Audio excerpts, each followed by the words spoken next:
Hi friends, കഴിഞ്ഞ ദിവസം ഒരു അനുഭവം ഉണ്ടായി എനിക്ക്. ഞാൻ ഈ ലോട്ടറിയൊക്കെ നോക്കുന്ന ഒരാളാണ്. എന്നും ലോട്ടറിയൊക്കെ എടുത്ത് ഒക്കെ നോക്കുന്ന ഒരാളാണ്. അന്നേരം ഇത് എൻ്റെ ഒരു കൂട്ടുകാരൻ കാണാറുണ്ട്. സ്ഥിരമായിട്ട് എടുത്ത് നോക്കുന്നതും നമ്പർ നോക്കുന്നതും ഒക്കെ കാണാറുണ്ട്. അതിനകത്ത് സങ്കടകരമായിട്ടുള്ള ഒരു സംഭവം എന്ന് പറഞ്ഞു കഴിഞ്ഞാൽ, അദ്ദേഹം എൻ്റെ കയ്യിലൊരു 10-30 ലോട്ടറി എൻ്റെ ഈ ഒരു അടുക്ക് കൊണ്ട് തന്നു.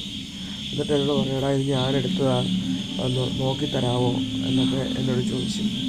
ഞാൻ അവിടെ ഇരുന്ന് നോക്കുക. ഞാൻ നോക്കി കുറച്ച് നേരം നോക്കിക്കഴിഞ്ഞപ്പം മടുത്ത്. പിന്നെ ഉച്ച കഴിഞ്ഞ് നോക്കാം എന്ന് വെച്ച് പിന്നെ എഴുന്നേറ്റ് നോക്കിയെല്ലാം കഴിഞ്ഞ് ഞാൻ അദ്ദേഹത്തിനോട് പറഞ്ഞു, ഈ ലോട്ടറി ഞാൻ അടിച്ചിട്ടില്ല, ഒന്നുമില്ല. എന്നിപ്പോൾ എന്നാ ചെയ്യണ്ടേ, ഇത്രയും പൈസ നിൻ്റെ പോയില്ലേ. അന്നേരം ആ തന്നയാളെന്നോട് പറയുക, ഇത് ഞാൻ വഴി കിടന്നത് ആരാണ്ട് കളഞ്ഞത് എടുത്തുകൊണ്ട് വന്നതാണ്, അപ്പം ഞാനെന്നാ ചെയ്യുന്നത്.